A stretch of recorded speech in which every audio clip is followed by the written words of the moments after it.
মাত্র ৫০ টাকায় পেয়ে যাচ্ছেন বিফ হালিম, সাথে থাকছে ৫ টুকরার মতো মাংস এবং সাথে আরও পেয়ে যাচ্ছেন মাংসের লটপটিটা এবং আরও আছে টিকা কাবাব এবং ছোট ছোট তন্দুরি রুটি। যারা হালিম পছন্দ করে তাদের জন্য আজকের এই ভিডিওটা, কেননা হালিম কিন্তু অনেক দামি হয়ে থাকে, বাট এখানেই পেয়ে যাচ্ছে রিজনেবল প্রাইসে। তো এটা ট্রাই করতে হলে আপনাকে আসতে হবে আমাদের বগুড়া আজিজুল হক কলেজের নতুন ভবনের একদম মেন গেটেই পেয়ে যাবেন ইয়াম্মি ফুড কোর্ট, এবং এই ইয়াম্মি ফুড কার্টের মেনুটা আপনাদের দেখতে পাচ্ছেন বেশ বাজেট ফ্রেন্ডলি এখানে কিন্তু। তো প্রথমে আমি হালিম দিয়ে শুরু করলাম। এখানে দেখতে পাচ্ছেন এটা হচ্ছে বিফ হালিম, আবারও বলে দিচ্ছি এখানে ৫ টুকরার মতো তারা মাংস দিচ্ছে। এটা পুরোটা হচ্ছে মাথার মাংস, একদম সলিড মাথার মাংস, এবং এটা খাইতে বেশ মজা লেগেছে আমার কাছে। প্রাইস হিসেবে মাত্র ৫০ টাকা হিসেবে হালিমের থিকনেসটা এবং টেস্টটা একদম পারফেক্ট লেগেছে।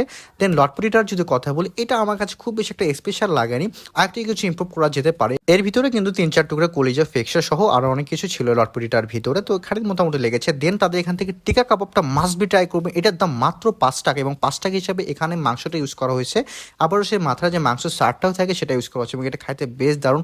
এবং এই রুটিটার দাম মাত্র ৫ টাকা। আমি নিয়েছিলাম তাদের এখান থেকে ৩০ টাকার একটা সেট, যেখানে ৪টি টিকা এবং ২টি রুটি ছিল। তো কেমন লেগেছে আপনার কাছে অবশ্যই কমেন্ট বক্সে জানাবেন।